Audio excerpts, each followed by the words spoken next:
wrestling fans of all ages, shapes, sizes, genders, and everything in between.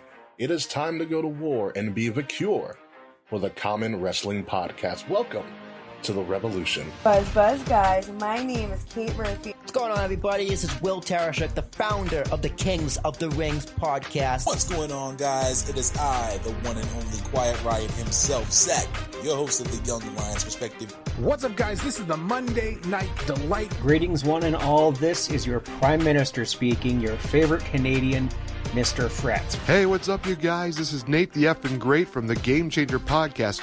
If you're looking for a network that keeps wrestling real, then you've come to the right place because you're listening to... You are listening to... You are listening to... You are listening... Then you are listening. Get ready for a war because you're listening to... What is going on, everybody? This is King Ricky Rose, your general manager, and you are listening to Wrestle, Addict Radio. Now enjoy the show. Are you ready? What's up, everybody? This is Will Tarashuk from the Kings of the Rings podcast, but I'm not here to talk about that. I'm here to talk about the Game Changer podcast. You are listening to the Game Changer podcast on Wrestle Addict Radio. The following contest is scheduled for one fall. Please welcome Mr. Fretz.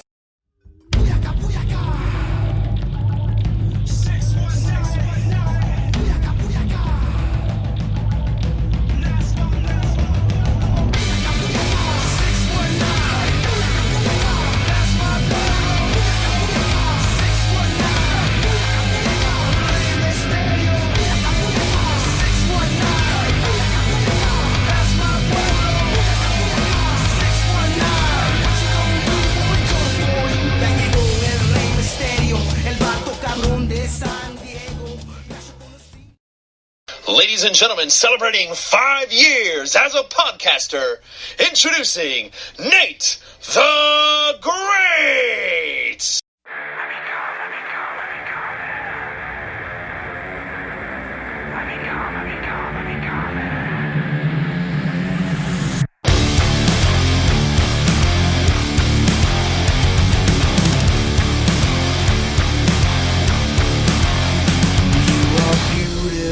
On the inside, you are innocence personified, and I will drag you down and sell you out. Run away. I am cold like December snow. What is going on, guys? We are indeed the gift for the Common Wrestling Podcast. We are the Game Changer Podcast, proudly representing Wrestle Addict Radio. I am indeed the champ that runs the camp that is Wrestle Addict Radio, Nate the NateFNGreat, being joined here by the one, the only Prime Minister, Mr. Fretzlemania himself, Mr. Fretz. Don't you dare be sour. Clap for me, because I don't know how to rhyme. And you know something? This podcast is missing a certain je ne sais quoi, but who could we possibly have on the show? Well, honestly, he is the former on-again, off-again intern of the Kings of the Rings podcast, but also one of the blessed people of the wrestling Twitterverse. This is the one, the only, Mr. Slack.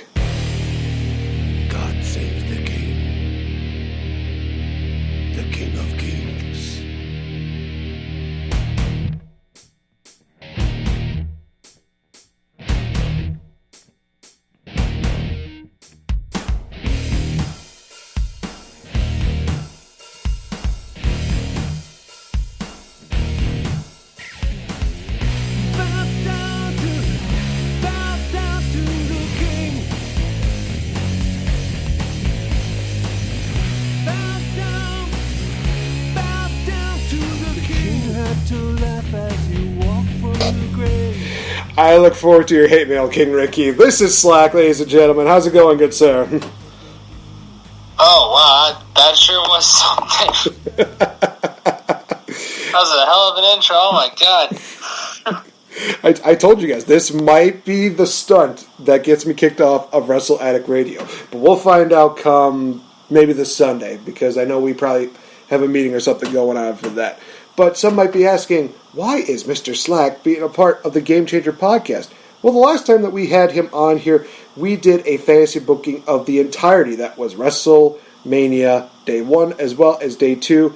And for those of you that don't watch Twitter because of the fact there's negativity, I feel you. But for those of you that like to see the positive things, you might have noticed that Mr. Slack issued a challenge to us to have a fantasy booking round, to have him come back to the Game Changer podcast to cover probably one of the most anticipated things that could be happening in the world of wrestling, that being the eventual heel turn of one Big Ethan Langston.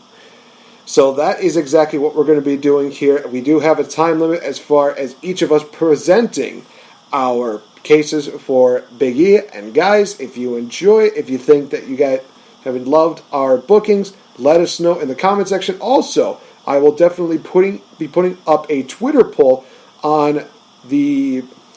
Honestly, I'll put it up on mine, as well as I will try to get it up on the Wrestle Addict Radio feed. Let us know what you guys think, and let us know who you think had the better booking for the Big E heel turn. So, I believe that... I'm trying to think who actually started. I think that Mr. Slack, you started the last time that we did this, so I think it's only fair that the Prime Minister of Canada, that being Mr. Fretz, you get first dibs on the very wonderful thing that is the heel turn. A Big E up, and I'm getting the finger. Not the bird, the finger. No. This is just like a quick thing.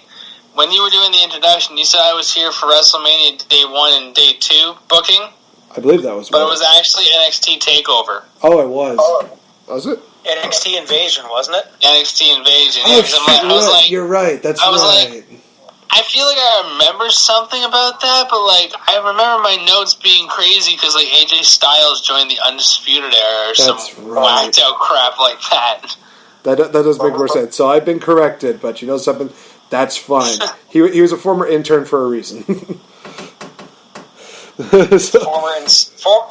and soon to be on again, off again. Yeah, probably. Okay, so just let me get beard up a little bit here. Liquid Courage. Yes, Liquid Courage. Boschkung Brewing's Campfire, one of my favorite craft beers. So we have here, this fantasy booking takes place last year, following Kofi Mania. Kofi Kingston winning the WWE title from Daniel Bryan like IRL. So on the SmackDown, yeah, I know, right? On the SmackDown after, Kofi is just basically like saying, no, I'll take anyone on, friend or foe. And you see just this subtle little glance and this little wink by Big E, a la Elias when he slagged off Seattle for not having an NBA team. And that is how I learned that Seattle no longer had an NBA team. Shout out to John Ritland and the Durbinator who were there, being local Washingtonians.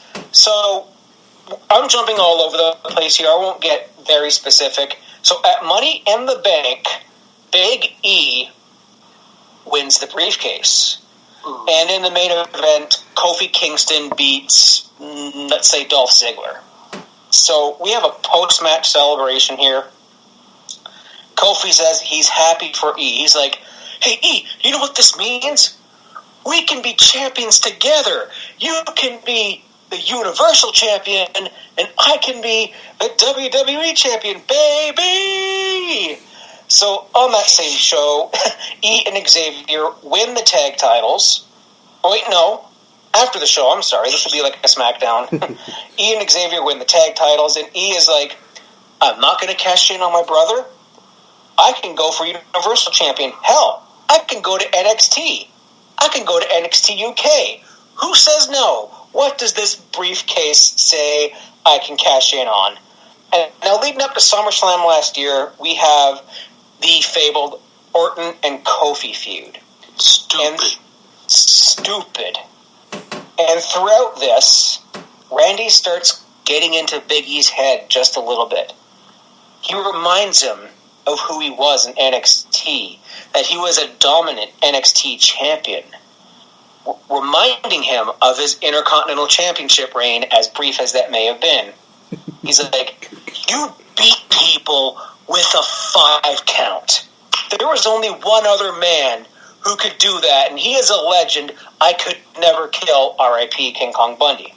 It's like, you could have main evented WrestleMania, Big E. You could have been the first African-American champion. But instead, you settled for pancakes, for cereal, for mediocrity. They held you back. See you in catering after I beat Kofi for the title, Big E. Ooh, shade. Shade. So SummerSlam, like IRL, Orton versus Kofi. I was there. I know, I'm jealous. Very jealous of that. So Big E's like, I want a piece of him. I want one at him. Kofi says, I have to do this by myself. I have to prove to myself that I can beat Randy Orton, that this 11-year-long feud is not a fluke. There's a bit of dissension here. And Charlie goes up to him and asks, if Orton wins the title tonight, what does that mean for Money in the Bank? Because you said you wouldn't cash in on Kofi. He walks away. No comment. So Kofi wins.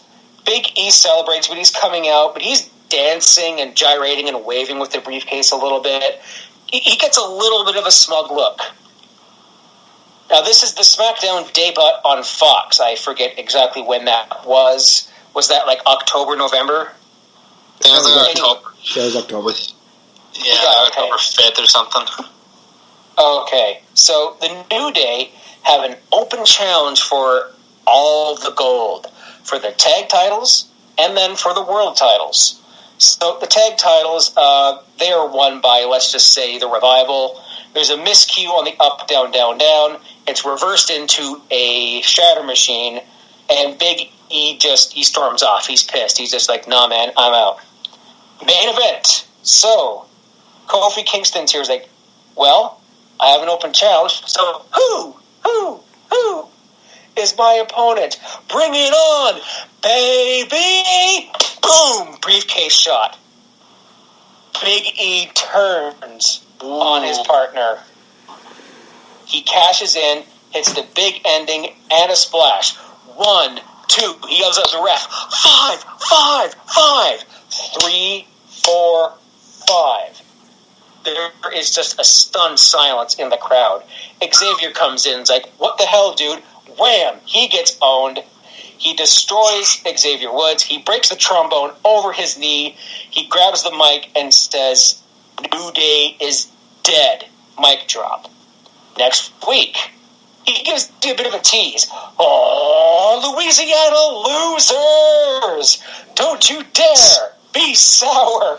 Clap for your new heavyweight champ and feel the power. 3 ain't enough, no, I need 5. Brings back my current theme for Fretz's Fave 5 and is just going on a rampage. Hell in the Cell. Big E versus Kofi. And allegedly, we're going to get Xavier Woods as the referee. However, he is attacked backstage by a totally not mystery assailant and is written off for a while. And Kofi's like, I know it was E. I just knew it. So the ref is Drake Younger from NXT or something. Big E destroys Kofi. Once again, the 5 count. Put a pin in that. They have an interview with him saying that it's true, I was being held back with all this fun crap. Cereal, pancakes. Kofi's spot should have been me. A little bit of Ziggler there. It's like, you blew your chance in 2009, Kof. Stupid. It's Big E's time. So throughout the rest of the year, Big E tears through SmackDown. Daniel Bryan, Ali, I don't know, AJ Styles, whatever. Survivor Series, brand warfare. We get Big E versus Walter. Just imagine that. Yeah, it's just gonna be a beef, pal. Just chop meat city, and Walter wins. There's a bit of a distraction spot, as throughout the match, you just see and hear on the Tron, SOS, nothing more. Distraction. Oh. Big lariat, big powerbomb. And then weeks go by, just randomly on SmackDown, kind of like the hacker, you just hear SOS without the fake Jamaican accent. TLC, Big E versus Xavier Woods in a TLC match. Woods gets decimated, and Big E still does the whole New Day is dead. Royal Rumble. Big E defends the WWE title against Finn Balor. Wins with the 5 count. And number 30 in the Royal Rumble, SOS. But it comes out with like a remix kind of a theme, like a rap, kind of like a hip-hop feel, without the Jamaican accent. He's bringing in a bit of the SOS, a bit of the classic Kofi, but he's not going to be talking Jamaican. And Kofi wins the Royal Rumble, and leading up to Mania, we have Kofi Mania 2, The Revenge, with Woods in Kofi's corner. Now, they play in a little bit of up, down, down in this. Now, on an UUDD leading up to it, Kofi and Xavier are in separate locations, playing, let's just say, No Mercy over the internet. And Big E comes into Xavier's house, attacks him, and takes him out of WrestleMania. Or so he thinks. We have an Elimination Chamber match here, Big E retaining against, like, Ali, Owens, Elias, Zayn, and Daniel Bryan. Kofi Kingston was given the option. It's like, no. You want to get your shot in at Elimination Chamber? No. I want E at WrestleMania to prove that Kofi Mania was not a joke and was not a fluke. And Big E's like, Kofi, you were my brother. You are dead to me now. You will need an SOS. No, Kofi says this. God. It's like, Kofi, Big E, you were my brother. You are now dead to me. You're going to need an SOS when I kick some sense into you at WrestleMania. Now we have here throughout, we're at WrestleMania this year, 36. It's actually at Pirate Ship Stadium, COVID be damned. And Big E is absolutely decimating this match. He's saying, leading up to this, I'm only going to win via 5 count. Won't even get a 2 count. So we have a big ending, and we think it's going to be over. 1, 2, 3, 4. We hear a trombone, but we don't see anybody. And he gets him up for the big ending again. He's at him on his shoulders. He's at the ramp. He keeps playing it for the distraction spot, and Big E turns around. Boom! Trouble in Paradise. He staggers. Boom! Another one. He goes down on one knee, and then Big E, Kofi, just psychs up like goes Super Saiyan from the corner, runs in, one more Trouble in Paradise, down goes Big E. And before the referee comes down, he says, count 5! So, 1, 2, 3, 4, 5.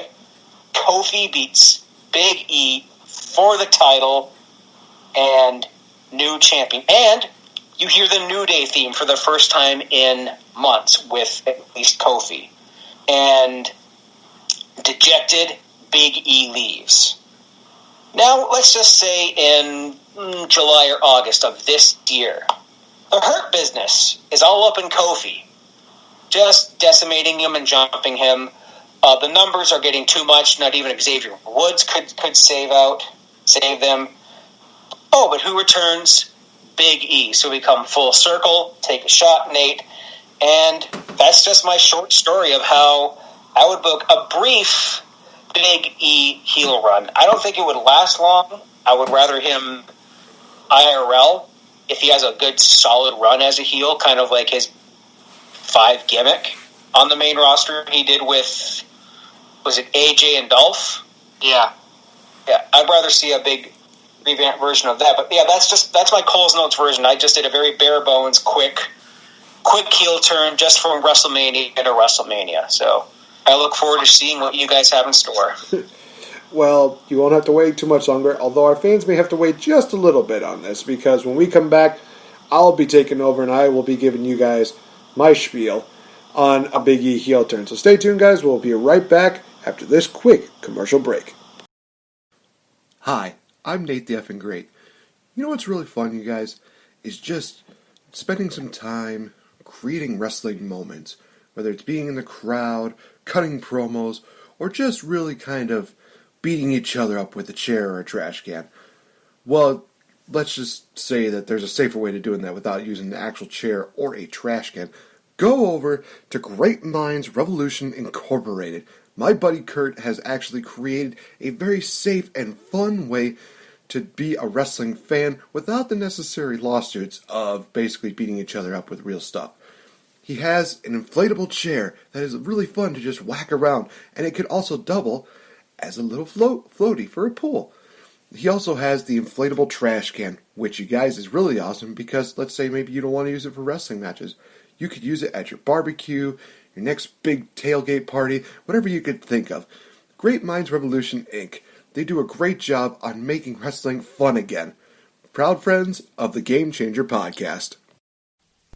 Hello, fellow wrestling fans. This is Will Tarashik of the Kings of the Rings podcast, the founder of that podcast, by the way. And if you have some extra money to shell out to support all of Wrestle Addict Radio and our shows, that's what keeps our shows going for free, ladies and gentlemen, go over to teespring.com and check out our Wrestle Addict Radio fan page with all of our merch, including t-shirts, mugs, coronavirus masks, blankets, mugs again, because everyone loves mugs. T-shirts, I mentioned t-shirts, and anything else you can think of is there with all of our logos for Wrestle Addict Radio, the Kings of the Rings podcast, the Delight Show with Mitch Chappell, the Young Lions Perspective, the Game Changer, and more. You can also get exclusive merch from each of us, of course, myself, Willie T, King Ricky Rose, the Queen Bee, Kate Murphy, and a bunch of other stuff. So go over to teespring.com and support our podcast, because that's how we do it, for free with listener support. So go there, buy a shirt, buy a mug, buy a blanket, buy. And thank you for your continued support for Wrestle Addict Radio.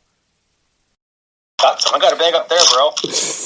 Welcome back to the Game Changer podcast, ladies and gentlemen. We were just talking about chips. For those of you that are tuning, for the win. Doritos indeed for the win. For those of you that are just tuning in to find out what the hell are we talking about, we are talking about the Big E heel turn that we think is going to be inevitable. So, Fretz has already given his version of it. All right, as the only one that's representing the other part of the Wisconsin area. Hopefully, I can do it well. But, all right. So, for this, I'm not going to go like by event kind of deal. I'm kind of give you guys like the spiel of what I kind of would like for them to do with this. So, as it stands right now, I'm going from basically today all the way to WrestleMania 37. So, as it stands right now, Big E has been doing a little bit of a singles deal. He's been doing this whole deal with, leading everybody against Retribution and such like that. And he's been doing this singles run. He had a couple wins over John Morrison as well as The Miz. So, when Kofi Kingston comes back, Kofi's saying, I'm back, man. Definitely do want to continue, supporting your singles run. But let's, get back on top. Let's get back on top on the tag team division and win the tag team titles. Big E says, all right, man, let's do this. They give embrace. But as the camera kind of pans closer, Big E just has this face of just like, wasn't supposed to work this way. So, we get the tag team title matchup. The New Day taking on the tag team champions of Cesaro and Shinsuke Nakamura. So, in this matchup, Big E is just hamming it up as he normally does, just being absolutely, just entertaining like he can, until we reach midway point in the matchup where he gets uppercut by Cesaro and gets knocked off the ring, and his head, boink, hits the barricade. He's seemingly kind of knocked out. He's just kind of lying on the ground, and he's got this kind of blank stare on his face. And people are just thinking, did he get a concussion? But after a couple minutes, Big E slowly stirs. He gets up. He gets onto the ring apron, and he just still has this kind of look on his face of just not exactly there. Kofi, he's reaching out for the tag. He's looking to get the tag. Problem is, Big E does not tag him in. He is just kind of sitting there. He's kind of just standing there, just watching. Cesaro and Nakamura, they take advantage. They look at Big E thinking, well, he's probably going to break up. Is he? No, he's not going to. Honestly, I think it'd be kind of a cool tag team finish for these guys, for Cesaro to just do his uppercut where he just throws them in the air, uppercuts them. Guy goes onto his knees on the ground. Boom, Kinshasa. Because I think that would be cool. But that's just me. So they hit that kind of tag team finish on Kofi. 1, 2, 3. And Cesaro and Nakamura, they are still the tag team champions. After the matchup, Big E Langston, he just walks up. He just walks up the ramp. Kofi slowly stirs. He looks up. He sees Big E going up the ramp, and he's just like, where are you going, dude? So the following week, Kofi Kingston, he's out, and he is basically saying, I can handle the fact that we lost, but the thing is, I don't understand why my tag team partner would just leave me high and dry like that. Calls out Big E. Big E comes out, still has this vacant look on his face. He's just in a different realm for some reason. And Kofi is just saying, dude, what is going on? What was going on? Why'd you leave me? Why'd you leave me high and dry? Why'd you do that? Blah, blah, blah. And Big E just says nothing. Big E, he just continues just having that vacant stare. And he's just saying, you know what? I understand we lost, but through the power of positivity, that's when Big E, BAM! Smacks Kofi. Knocks him down and just beats down on him. Hits him with the big ending once, twice, 3 times. As everybody in the universe is thinking, what's going on? Big E then puts the nail into the coffin by taking Kofi to the ringside area, power bombs him into the announce table. And Big E just again has that vacant look on there. Now, for those of you that might be thinking this seems a little bit familiar, you guys remember 2005? Eddie Guerrero, Rey Mysterio? Yeah, we're kind of going down that route. Little bit. So the following week, Big E has a sit-down interview where he's being asked the question, why'd you do that you did? Big E? He says nothing. He doesn't answer any questions. He just kind of looks. And this goes on for at least 2 weeks. By the 3rd week, he comes out to a different theme music, and he just walks to the ring, has a chair set up, he sits in the ring, has a microphone in his hand, and he says, I've had a while to think about what I just did. And what I can say, Kofi, is I'm sorry. I'm sorry that I did not do that sooner. And for Big E, he talks about the Kofi Mania deal. He talks about how it wasn't just Kofi that made Kofi Mania. New Day made Kofi Mania because it was the hard work that Kofi put in. It was also the hard work that New Day put in that got him to the WWE Championship. Then the deal with Brock Lesnar took place, and Kofi not asking for a rematch. Yes, we're panning back to when Big E talked about that on Talking Smack. It was awesome. It was one of those things where Big E felt like that was just a spit in the face, not only to WWE Championship, but also to the New Day. Because every single bit of that hard work felt like it just went up in smoke. Because Kofi Kingston did nothing about it.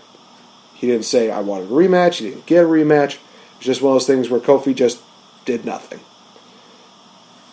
And Big E says, if I was in that situation, I would obviously not do nothing. And he talks about, the power of positivity. He talks about how that has only gotten him looking like a laughingstock instead of the threat that he was when he was NXT champion, when he was Intercontinental champion. And kind of stealing a little bit from Fretz, he goes on to say, New Days done. He leaves the ring. We get to see a more physical side of Big E, and he basically is calling out Kofi Kingston every single week. He's saying, Kofi, come on. I know you want your vengeance on me. Let's do this. Right here, right now. Every single week, Kofi Kingston doesn't respond. Until we reach a certain point where Kofi Kingston is at home, spending time with his family, He has a sit-down interview where he talks about what Big E did, and he was asked the question, would you fight Big E? And Kofi says, no, I'm not going to. The fact is that I know that Big E's doing this out of anger, and once he gets all that anger out, it's going to be better. But I can't just give into this, because otherwise it's going to consume him. I can't do this. So we fast forward a little bit more. Big E is still trying to get Kofi just to come out and fight him. Kofi is back. He's healthy. Big E attacks him a couple times. And we get a little point where Kofi seems like he's about to have enough. He's about to hit Big E, but he just goes, no, I'm not doing it. Fast forward to the first episode of SmackDown of 2021. Kofi Kingston announces that he is going to be in the Royal Rumble matchup. And he is excited, he is happy, but then we hear, Kofi! Hey man, up here. Big E's on the Titantron. He's in the back. And he's got a fire pit right next to him. Now, I'm going to do something that might be a little bit impossible, but I'm going to make this cooler than how they did it with Dean Ambrose.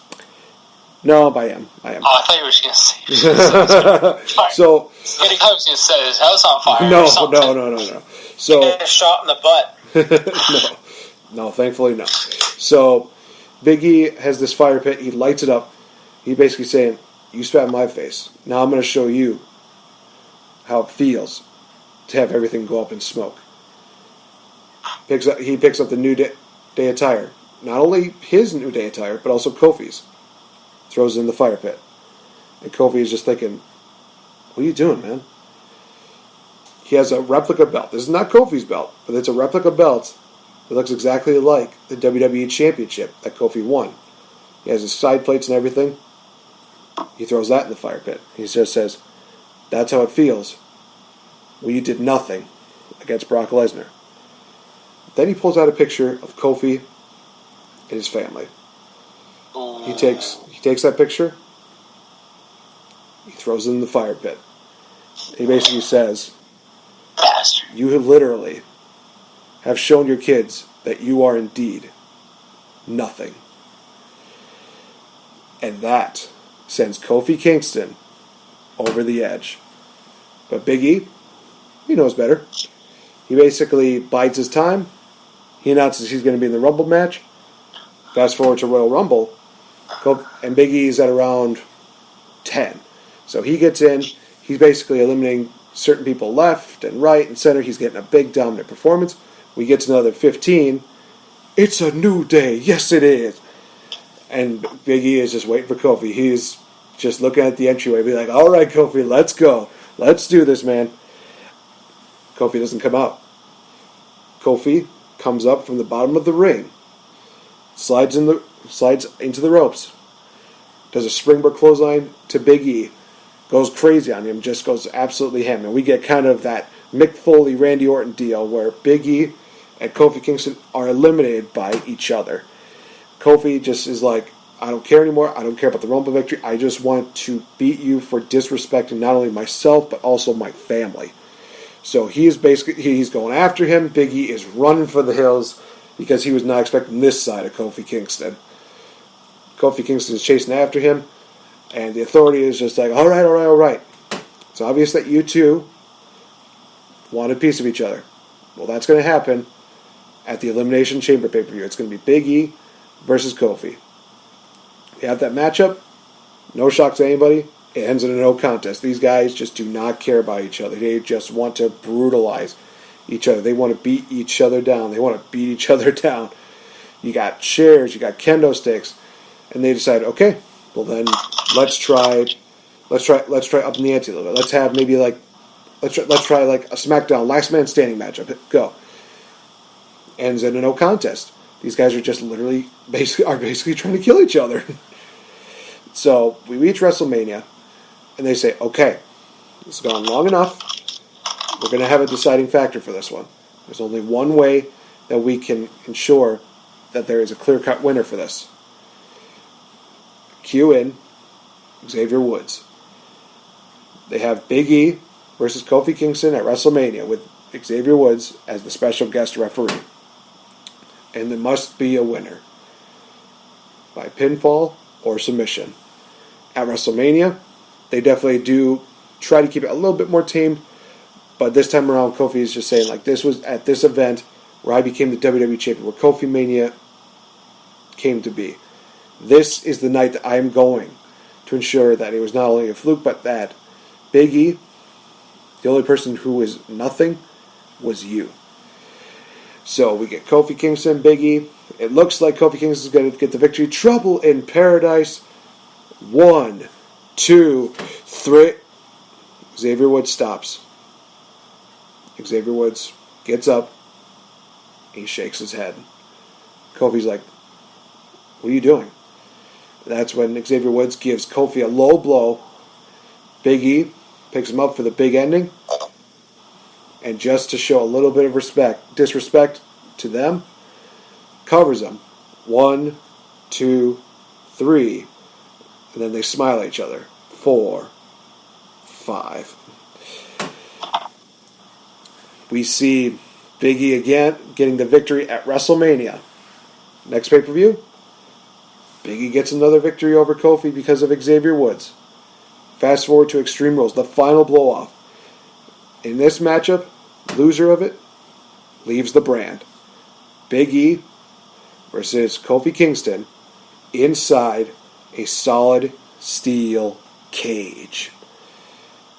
Matchup is just as crazy as you would imagine it. Big E tries to wreck Kofi. He actually even just lawn darts Kofi into the cage. It is brutal. It is just absolutely intense. And it seems like Xavier Woods is going to help Big E pick up the victory. But Kofi Kingston, he realizes that his livelihood is on the line on SmackDown. And he is able to pull Big E back. And as he pulls Big E in, Xavier Woods comes in as well. And Woods is just thinking, oh no. Kofi Kingston beats down on Xavier Woods, hits a Trouble in Paradise on him, and it looks like Big E is going to take the advantage. But 1, 2, 3 Trouble in Paradises on Big E. Then Kofi Kingston starts climbing up. He gets to the top of the cage, and it looks like he's about ready to escape. But he literally looks down. He sees Big E's prone body, and he's thinking, no, I end this on my terms. He leaps off the cage for a huge boom, boom drop on Big E. 1, 2, 3. Kofi Kingston gets his big win over Big E, and then Big E, Xavier Woods, they move over to Raw, where they can battle for the United States Championship against champion at the time. Maybe it's Apollo Crews. Maybe it's Mustafa Ali. Either way, Big E would go on to be the United States Champion, and we have that duo deal with Big E as the muscle, Xavier Woods as the mouthpiece. In all honesty, one feud that might work out for it, I would love to see Big E as the big bad, I might regret saying this, but the big bad chocolate daddy taking on Andrade. I mean, that just writes itself. Face Andrade, to say the least. And Zelina Vega at ringside, ooh, just sign me up for that. So that's kind of how I would book the heel turn of Big E. So we're gonna take another commercial break, you guys. When we come back, it's time for the master of the slack jaw. Slack, you're up next.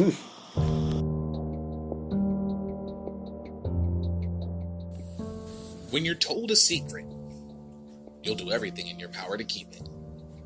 When it comes to the Secret Files podcast, the secret will never be told to you until you press the play button. Anything and everything is open for discussion. There are no limits to what will be discussed, and nothing is out of bounds. It's the kind of show that is willing to go out of its comfort zone and talk about topics that most people aren't willing to put into the open. The kind of show that can go from the serious and controversial to the fun and lighthearted, and everything in between. When we all can come to the table, who knows what we'll be able to learn from the discussion. Make sure you head over to patreon.com/Wrestle Addict Radio and sign up for just $5 a month to to be able to have access to this Patreon exclusive podcast. That's patreon.com/Wrestle Addict Radio.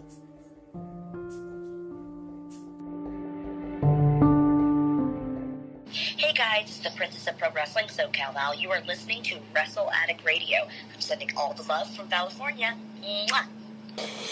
Yeah, I need to get her back on one of these shows. Welcome back to the Game Changer Podcast, guys. I've been NateFNGreat, joined here with Mr. Fretz and our special guest, the one and only King of Slack Style, Slack himself.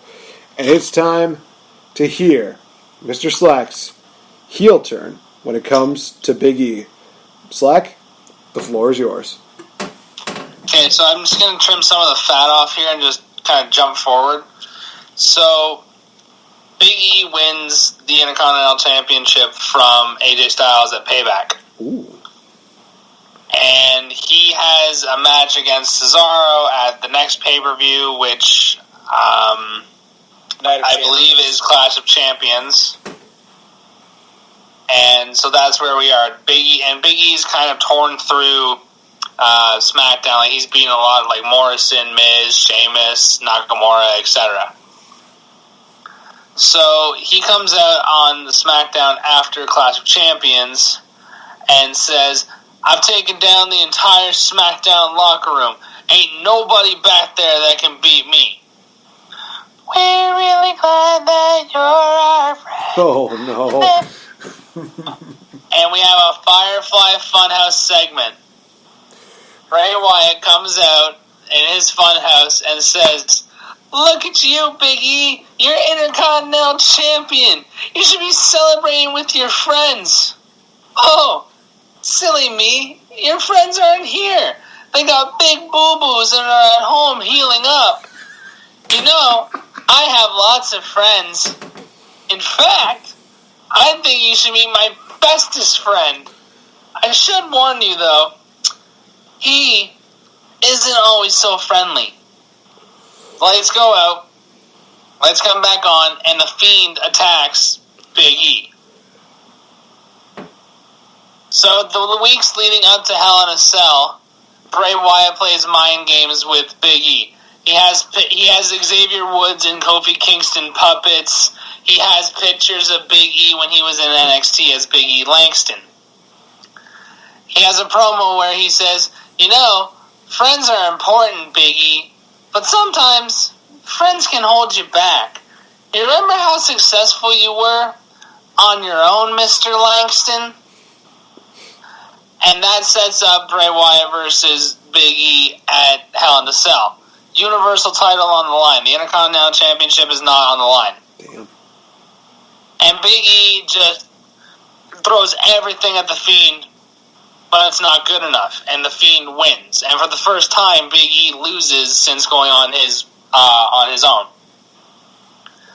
Kofi Kingston then returns on the SmackDown after Hell in a Cell. And he meets up with Big E and says, like, "Look, man, you're doing so good as Intercontinental Champion, and I kind of want to go on my own thing. So until Woodsy is back, let's be on our separate thing."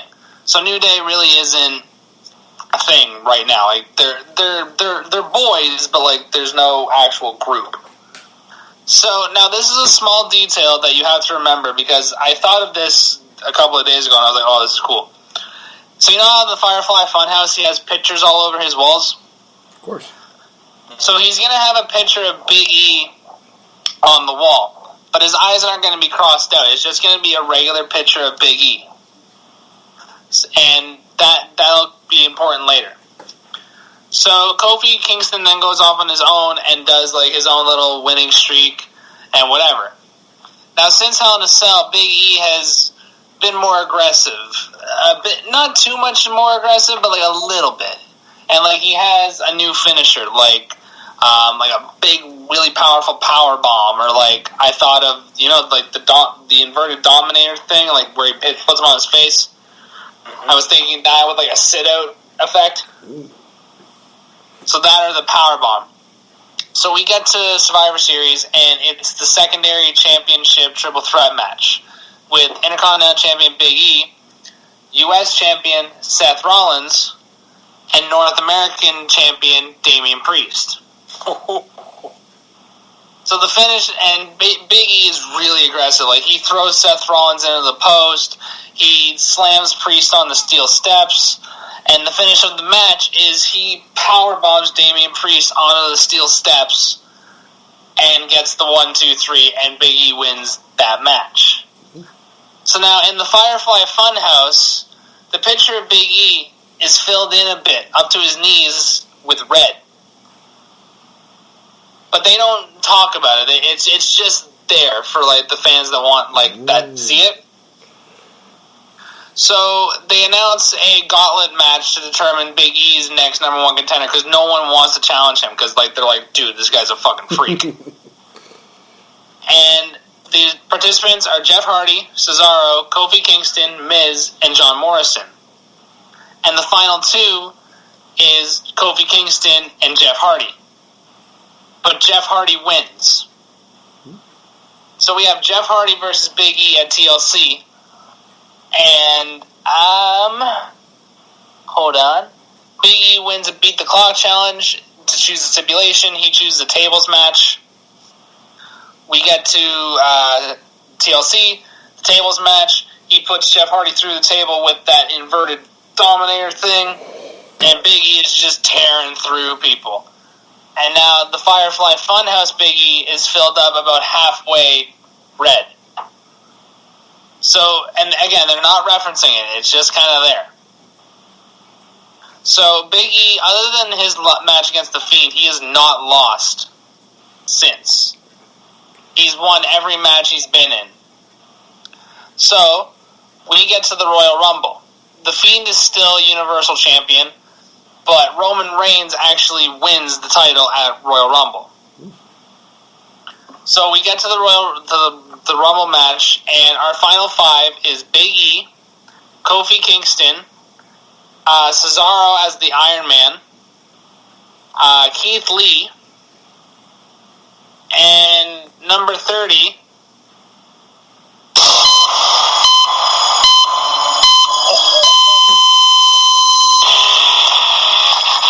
Tommaso Ciampa is number 30. Hold on.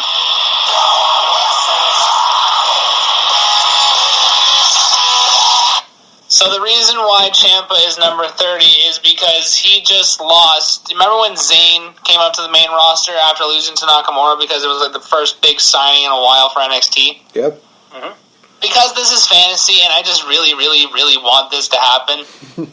Ciampa's last NXT match is against brand new NXT signing Will Ospreay. Oh, God. I know it's not going to happen, but that's what I want. So, Kofi has one of his dramatic rescue spots as usual. He gets launched off the ring post, and he gets launched into the crowd, but there's plants in the crowd to catch him. And they Spider-Man to him back to the ring, like when he's all sprawled out in the subway. So they do that with Kofi, and they bring him back to the barricade. He jumps back in. The finale of the match, Kofi goes for Trouble in Paradise on Tommaso Ciampa, who ducks, and Kofi nails Big E. Big E stumbles back into Keith Lee, and Keith Lee launches Big E over the top rope, and Big E's out. And Corey Graves says, Big E isn't going to WrestleMania, thanks to Kofi Kingston. And they sort of plant the seeds, right? Mm-hmm. The eventual Royal Rumble winner, though, is Keith Lee. And that sets up Keith Lee versus Roman Reigns at WrestleMania for the Universal title. So Kofi comes out to apologize to Big E, and he goes, I'm sorry, big man, but, you gotta remember, it's every man for himself. And Big E goes to respond, but Xavier Woods returns. And he plays Peacekeeper. He's not fully cleared yet, because this is Achilles, right? But he's playing Peacekeeper. It's come on, guys, that's in the past. You're a champion, man. You're doing a hell of a thing, Kofi, ba-doo, trombone stuff. Right? Trombone stuff, I love it. So, Paige is SmackDown General Manager. And she says that she needs a top tag team to fight SmackDown's latest signing. And Woods nominates Kofi and Big E, who haven't teamed together since Kofi returned. So we get Kofi Kingston and Big E versus SmackDown's newest tag team, the Grizzled Young Veterans. And the Grizzled Young Veterans win the match, and they win by pinning Kofi. And finally, after all of this, Big E snaps and just destroys Kofi Kingston. He powerbombs him like 5 or 6 times. So that's sort of how the heel turn happens. The Big E in the Firefly Funhouse is fully red, all the way to the top. Bray Wyatt walks in, looks at the picture, and just bursts out laughing. Like he can't contain himself. So Big E comes out, and the crowd, because of how beloved Kofi is, I feel like the crowd would turn really hard on Big E if it's done right. A la Roman Reigns after he beat The Undertaker, that kind of booing. And Big E gets in the ring, he grabs a mic, and he just says, "Every man for himself." And he throws the mic out of the ring. So the following week, he has a match against just like cannon fodder Chad Gable or whatever, right? And he just destroys Chad Gable. But before the match, he's coming down in the ring. He's got new entrance music, new gear. Like it's not. He was never a New Day almost, right? Mm-hmm. So Greg Hamilton goes to introduce him, and Big E snatches the mic, and he says, "My name is Big E Langston. I am your Intercontinental Champion, and whether you like it or not, there's not a damn thing anyone can do about it." So he destroys Chad Gable. Post-match, E finally explains his actions. I didn't bring back the 5 count. I never really liked that gimmick. Fair enough. So he explains that basically, like, he blames Kofi for being the reason he was eliminated and why he's not going to WrestleMania. You know, standard heel stuff like that. So Big E ends up defending the Intercontinental Championship inside an Elimination Chamber match against Kofi Kingston, a face, Shinsuke Nakamura, King Corbin, Riddle, and Sheamus. E retains, but he and Kofi never fight inside the Elimination Chamber because King Corbin eliminates Kofi right as Big E is about to come out, just for extra heel heat. Bastard. So now, I'm coming to the end here, but I need to be a little bit detailed here. So Paige comes out and says, "We're going to have a small tournament to determine who the next Intercontinental Championship title contender is." Something just broke upstairs. I'm sorry. Jeez, there's a gunshot. So it's a small tournament to determine who the next number 1 contender is. The semifinal matches are both triple threat matches, and then the final is a one-on-one match. So the first bracket is Nakamura versus Sheamus, Woods versus The Miz, and Shelton Benjamin versus Daniel Bryan. Oh, nice. And the winners of those matches are Sheamus, Xavier Woods, and Shelton Benjamin. Bracket 2 is Kofi Kingston versus John Morrison, Sami Zayn as a heel still against Matt Riddle, Jeff Hardy versus Drew Gulak, and those 3 matches are won by Kofi, Riddle, and Hardy. Okay. Kofi wins his triple threat match, and Xavier Woods wins his triple threat match, because, of course, right? Yeah. But now, Big E, being the classic shit heel that he would be, I think, he attacks both guys during the match, and it's a no contest. And he's like, "Aha, I don't have to defend against anybody," right? Because that's always been the thing that heels do, and I kind of like that. And Paige comes out and goes, No. You're defending against both of them at WrestleMania. It will be Xavier Woods versus Kofi Kingston versus Big E Langston for the Intercontinental Championship at WrestleMania. So it's our Shield triple threat match, but New Day style. Nice. So, I'm just going to skip ahead to WrestleMania because I thought of a bunch of big, the week before WrestleMania, Kofi Kingston and Xavier Woods team up and they put Big E through the announcer's table with like a diving elbow drop or something, right? Now, do you remember when Roman Reigns fought Brock Lesnar and they did that stupid thing where they grabbed like the WWE title at the same time and they just kind of like stared at each other like, Yeah. Yep. I'm going to have Kofi and Xavier do that with the IC title, but not all like, about it. Just like, So we get to WrestleMania, and I just have a few spots that I want to see in the match. Woods misses an elbow drop through the table, and he puts himself through the announcer's table. Big E powerbomb tosses Kofi over the ring post, like over the corner ring post, just into the crowd. He launches him. What the heck happened here? Oh, sorry. Woods hits a coast-to-coast tightrope elbow drop on Kofi and Big E, so he kind of jumps in like that. Kofi hits an SOS on Big E when he tries to hit the reverse dominator on Xavier Woods, so he hits it as he is flipped forward. And the finish of the match is, I think, finally, Xavier Woods wins by pinning Kofi Kingston. And Kofi and Woods shake hands, but Big E walks away like he's done with it all. So the feuds coming out of WrestleMania are Xavier Woods and Kofi Kingston against each other for the IC title, and Big E versus Keith Lee for the Universal title. I had a lot more, but I had to condense it down for time. But that's essentially how I would do a Big E heel turn. Just like a really slow burn is the way I would want to do it. Bravo, good sir. Bravo. I will say this. I think people are going to definitely gravitate towards your booking just because of the fact that you threw the fucking Firefly Funhouse in that entire deal. That came to me out of nowhere. I was just thinking about it. I'm like, why do I feel like there's something super obvious that I'm missing? And then I was watching NXT. I'm like, damn, Karrion Kross is a freak. I'd love to see him against The Fiend. And then that's when it clicked. I was like, oh, fuck.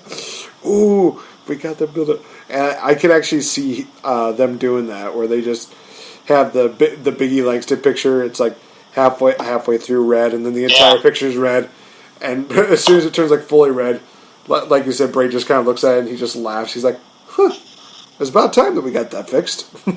Yeah. Because he's a dick. No, he's not. All right, so we're gonna take one more quick commercial break, you guys, and when we come back, some nice idle chat from two Canadians and a Wisconsinite. Stay tuned. We'll be right back.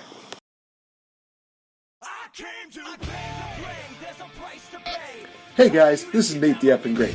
Hey, have you ever wanted to be a champion but can't seem to really find the money and the time to get a championship belt? Well, you know who's a really good friend of mine? AJ from AJsBelts.com. These guys have a large assortment of championship belts, from classic belts to the modern day belts to championship belts that you would not even believe. And guys, like I said, they work with you very well. With an awesome layaway program, there is no way that you can beat these guys' prices as well as these guys' deals, especially when you can give them a little bit of money every now and then until you can get that championship gold. Coming from a guy who's a champion and a game changer, I'm indeed NateFNGreat. I'm representing AJsBelts.com, proud friends of the Game Changer podcast.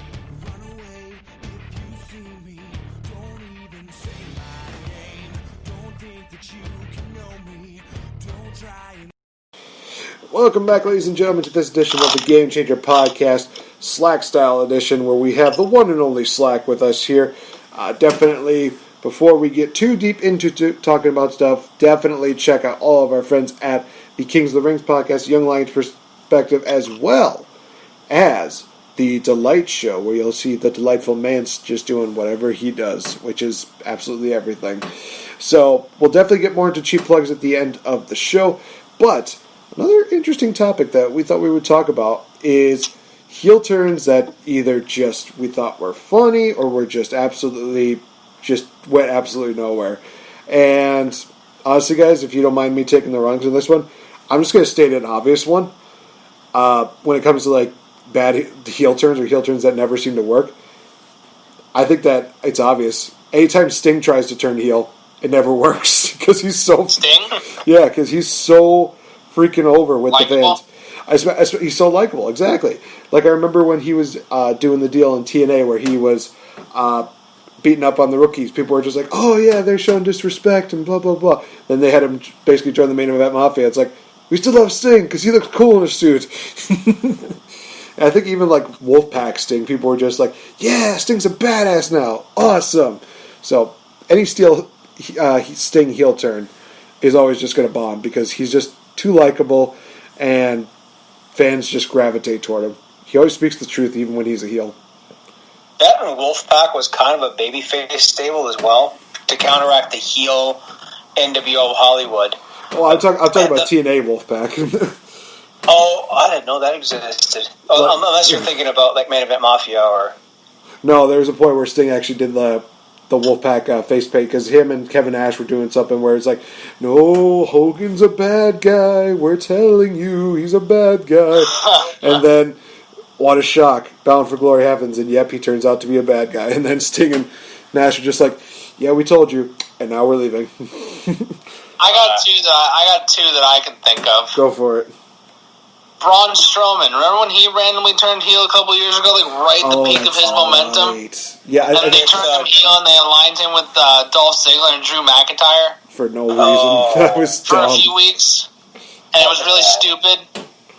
It was. Also, why did Shawn Michaels need to be heel against Hulk Hogan? Like, there was no reason for that, and he was a top babyface, and then he's like, super kick. I'm a dick now. And then he was only heel for like 3 weeks, and then like he immediately went back to being face. Yeah, I will say this. Because Hogan must pose, pal. I will say this. I do agree with that one, because it was literally that where he was heel for about a month. Then after SummerSlam, people just embraced him again. It's like, you could have at least had him continue to be heel and maybe work with Chris Masters, because that would have been kind of cool. I think another player in Montreal when he did the Bret Hart.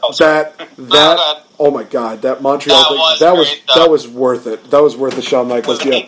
He was literally heel in Montreal just for that Bret Hart tease. It was 05, and we hadn't seen or heard anything. This is this is Canada talk here, but we haven't seen or heard of Bret Hart since he had his stroke, and then I think he had a stroke while riding his bike and then had an accident. Ouch. Oh, we hadn't heard a lick of anything. When we heard, at least me when I was watching it, I'm just like, okay, Sean's in the ring, blah, blah, blah, screw job, blah, blah.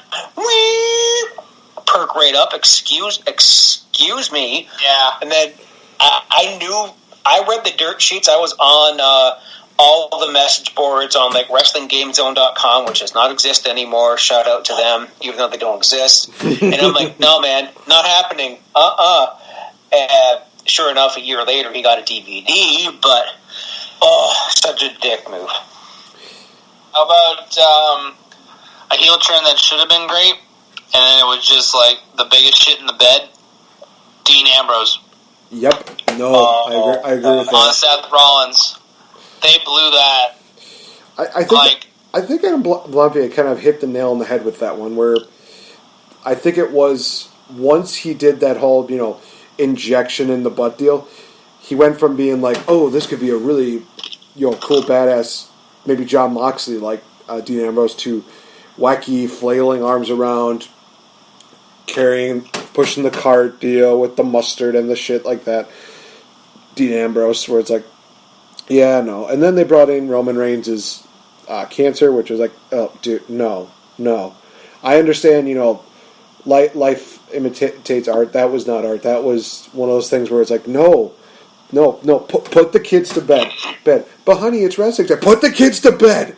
I don't want them to see this. I have a couple of heel turns that I really love, actually, though, if I can just throw those in real quick. Fretz, what you were going to say? Oh, sorry, Fretz, yeah. No, I actually liked the friggin' gas mask part of the get-up when it came... Yeah, I at first, when it was like, I'm here in smelly Cincinnati or something, like, okay, that was funny, even with the... like the friggin' anonymous Raw GM siren in the background. It was funny at first, but then when it became like cheap, like Elias making fun of Kawhi Leonard being traded in Toronto Heat, which, by the way, I thought was hilarious. No, but a failed heel turn. I think I'm surprised all of you guys have missed it so far. But there's one that stands out in my head to be the worst heel turn I think I've ever seen, because of the fact that it took place twice in 1 year. Steve Austin. I was about to say Stone Cold. That heel turn WrestleMania should have been Austin pins The Rock after like the 5th stunner or something. No Vince, because I actually did our fantasy rebooking of this. If you go back I think I did it on both Fretzlemania and Patreon. I mean, my Patreon stuff winds up on Fretzlemania later, but I did that, and I thought it was one of my proudest accomplishments, other than the Kane one that I did earlier this year too. But I had basically the real turn does not take place until Invasion. And I think that's something that, Nate, you and I are going to touch on in the new year. Yep. But, yeah, Steve's, just because it was so ass backwards, because he had to do it twice. If he saved the Vince McMahon bullshit, I mean, if he... no. Yeah, he didn't do the thing with Vince at Mania, but then he did a little bit of acting weird towards Vince backstage that we would still get Kumbaya, we would still get friggin' the tiny cowboy hat, and the hug with the friggin' demented face. Jesus. Time to take a picture. Nakamura. Oh, gosh. That's right. Nakamura's heel turn was an absolute... I loved it. Don't even. Okay. Oh, I loved the low blow, but the SmackDown after, where Renee Young asked him, she's like, "Why did you do what you did?" "Sorry, no speak English." That was fun. That was so good. I'm like, oh, this is going to be great, and that's... Yeah, it was one of those things where it's just like, hey, we might be in for something interesting. And that's like, nope, just shit. Damn it. One of my favorite heel turns might be one that a lot of people forget because it was in a weird time. Mm-hmm. But when Jeff Hardy turned heel in TNA, and he was the Antichrist of TNA, I thought that gimmick was so good because he was really good at being a real Class A dick. I was like, this dude is so likable, but like he's a Class A jackass, and it's great. I will say this. One that I kind of enjoyed as far as heel turns go, and people are going to definitely disagree with me on this one because they'll probably consider it a failed one. R-Truth, when he turned heel against Shawn Morrison, it was entertaining. I'm sorry. That was just one of those things where he just beating up on John Morrison. He's drinking a water. He's just smoking because why not? And just him saying like all these random things like, "I got okey doke by little Jimmy." And there's one where John Morrison's just backstage and he's acting like a Steve Irwin kind of deal where he's like, "Shazam! Looks like Jimmy got Johnny." Just the little Jimmy stuff was just hilarious. And even when they incorporated like John Cena into it was like, I think that R-Truth could be more entertaining than John Cena. I mean, literally him just being like, "I want the new John Cena t-shirt. When we go see the new John Cena movie, I want my son back." And you remember, I think it was Extreme Rules 2006, like the second one. No, not Extreme Rules, ECW One Night Stand 06. Okay. And he had, for no reason, Mick Foley turning heel and teaming with Edge to go up against, was it like Terry Funk and Tommy Dreamer? Yeah. What the hell was... I mean, I think Mick Foley was kind of going for his ECW gimmick or being like the anti-ECW... Oh yeah, where he had like the big teddy bear and shit like that. Yeah, no, but the one heel turn... That was bad. Yeah, no, stop it. Stop. But the one heel turn I enjoyed the most because I hated him all the way to the grave was The Rock as the corporate champion in 1998-99. And the one thing that set me over the edge wasn't the Mick Foley screw job, was when he, in parentheses, threw Austin off the bridge because Stone Cold was my boy, and he has like the fake funeral. He starts off dearly trailer park trash, and all my friends were quoting it, and I'm just like, "F you, Rock." No, Backlash 99 and Stone Cold. I think because recently WWE's been kind of shit when it comes to their heel turns, but the Tommaso Ciampa heel turn was brilliant. Yes. With the fake copyright logo. And he's like, this isn't our moment. This is my moment. And Johnny's face is like, wait, what? And he's like, whoa! And then his whole heel run was crazy good, especially when he had no theme song. Everybody loved when he had no theme song, and then there's like, oh, he got a Taz knockoff deal, and then eventually I grew into it where it's like, I dig it, I like it. The dude gave Johnny Gargano a DDT on the freaking apron where it was wooden and handcuffed. That shows you how badass Tommaso Ciampa is. I don't care what anybody says, but yeah, no, I agree. That Ciampa heel turn is definitely high up there with just. Well done, well placed. I would also throw most of CM Punk's heel turns were just absolutely memorable, if not amazing. I think that one where he just clotheslined The Rock and then gave him a GTS, that was great. That was so good. You were talking about R-Truth as a heel. There's one of my favorite moments for him was when he was with the Awesome Truth. Oh my God! Yes. And they were talking about like ideas that they were having about like their match, and he tries to say the word epiphany, but he goes, "Miz, I just had an epiphany." And it's the dumbest thing I've ever heard. But I'm like, that is so fucking funny. Or when he's with Wade Barrett and he meets Pinocchio and his nose grows, and he's like, I don't even know if that's PG. That was awesome. I remember that. I still go back to that. Just or when they were in Milwaukee and he thought it was Green Bay. R-Truth is a gem in wrestling. I don't care what anybody says. Yeah. I've watched every single episode of the R-Truth game show, and there's at least one point in every episode where I'm on the ground just laughing at just R-Truth, either his facial reactions or just his silliness. It's just one of those things where he says, the greatest entertainer in the history of sports entertainment. It's like, yep, no, I will agree with that. What about The Rock? Nope, R-Truth. I'm sorry, Rock, but R-Truth is just that much more vastly entertaining. I don't care. Oh my gosh. I'm trying to think of what were some other like failed heel turns that just. I think Fretz is trying to come in with a point here. No, when are we going to see this one?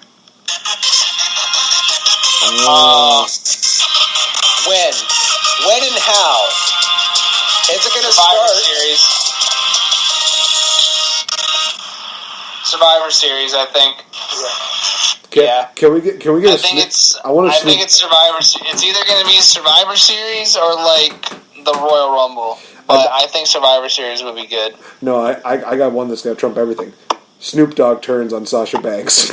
Oh my God! Oh, in the middle of the rap, like so fresh, or just be like, start off like, so fresh, y'all. So wait, hold up a minute.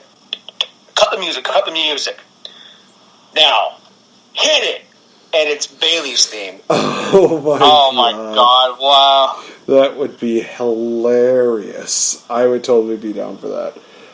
Jesus. When is Kenny Omega going to turn heel though, or Hangman?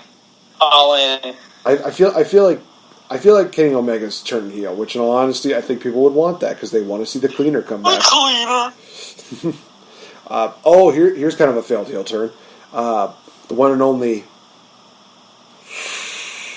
Star. Oh wow. I mean, let's face it. That I understand that they were trying to make a story out of that, but they failed miserably, and then they went nowhere with it. It was like Matt Hardy turning heel on Jeff Hardy.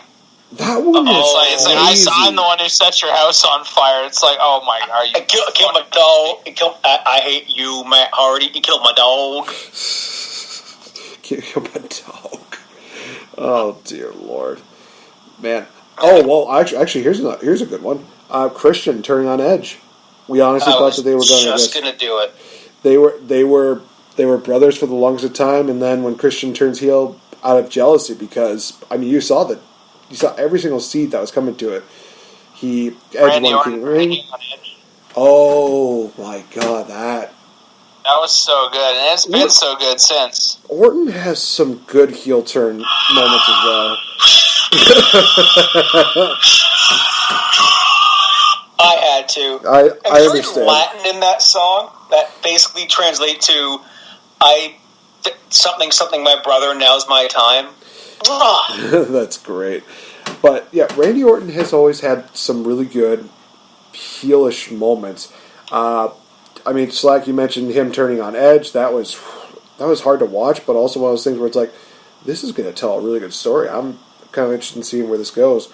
Orton RKOing Stacy Keibler on that one episode of Raw, because I will say this, that somebody actually told me the story, was that they were trying to get Randy Orton as a babyface, and they thought the best way to do that was to pair him up, of all people, Stacy Keibler, who is obviously an amazing babyface in every sense of the word.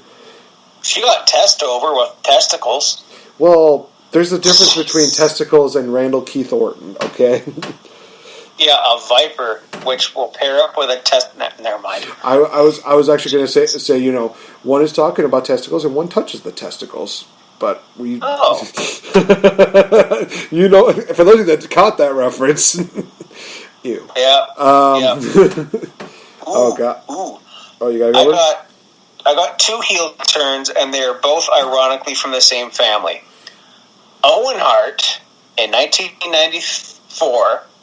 I kicked your leg out of your leg. Wow. And you set up the brother versus brother feud. And then a few years later, they come full circle, and Bret Hart turns his back on the United States of America and basically becomes our Canadian hero. No, those are some good ones, and definitely are just legendary characters. Yeah, you're right, because Owen Hart becoming a heel, beating Bret Hart at WrestleMania, having a great year where he became King of the Ring, and then came so close to becoming WWE Champion. Damn it. No, technically he did. They just don't acknowledge it. I still say that right now, Owen Hart is the longest reigning WWE Champion of all time with his Phantom Championship. But yeah, no, the Bret Hart deal with him basically saying, you guys are literally cheering a guy who just comes out and beats the crap out of everybody, where I'm just coming out being honest and absolutely, clean-hearted. Okay, fine. Kiss my ass. That's literally Bret Hart as a heel. It's just like, okay, you don't show respect for me, I don't respect you. Kiss my ass. And then you ever notice that the United States is shaped like a giant toilet bowl? I'm going to put the pump right here in Pittsburgh. Yeah, but the water that you poop in is the Gulf of Mexico. Is that a coincidence? I don't know. Maybe. Alright, so let's at least get like one. I was gonna say, let's at least try to do like one more regrettable heel turn and then one more of our favorite heel turns for each, just to close it up. Oh my gosh, I'm trying to remember like what was one that was interesting. I might actually go as far as to say this, that at first when at first they did do the New Day gimmick that where they had Kofi Kingston, Xavier Woods, and Big E as heels, I'm not gonna lie, I was not exactly a huge fan of that, just because of how they presented it. They were supposed to be like gospel preacher and stuff like that. It was just one of those things where it's like, this is weird. This does not feel like anything I should be booing. But I mean, there's probably some people who's like, no, they were great heels. Like, yeah, then they turned them, and then they got more over because of Bootios, Pancakes, and Booty. That's about it. I didn't like Davey Richards turning on Eddie Edwards. I thought that was trash. I do actually cover that in the in the Patreon deal for last month, where I talk about some of the top heel turns, and that was one I kind of thought was good. But maybe it's not because of the Davey Richards itself heel turn, but because of how they played it off and have Davey Richards' wife at the time, Angelina Love, just beat the shit out of Alicia Edwards.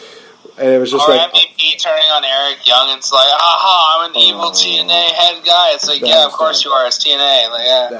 That was, and we just got done with the Dixie Carter deal, so. Bully Ray being the president of Aces and Eights was pretty good, though. I did like that. I agree with that. That was a good heel turn. And there was another one. I like Hulk Batista turning Hogan, on Rey Mysterio. I used you. Brooke, I screwed you. That's just one of those moments. Batista turning on Rey Mysterio was pretty good. Yeah. I still, that visual of him. It's like, I'm going to rip your head off. He's like, wait, what? Oh my gosh. Eddie turning on Rey Mysterio was good. That was a good one. I just talked about that earlier in the show. Dang it. That was a really good one. Oh, man. One more bad one here. I forgot about it because I'm just on Reddit here. Oh, God. Remember when Eugene turned heel for like 2 weeks when he attacked like Jim Duggan? And he's just like, but I'm special!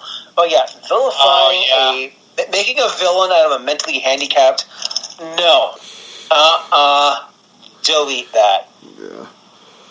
Oh, actually, now that you mentioned that, one of the better heel turns that turned into one of the best, like, cult classics in wrestling was indeed the Matt Hardy heel turn in TNA, where he was thinking about deleting his brother Nero. I'm sorry, just that one moment where they're doing the final deletion. And him having like a rake, just going, "It's over."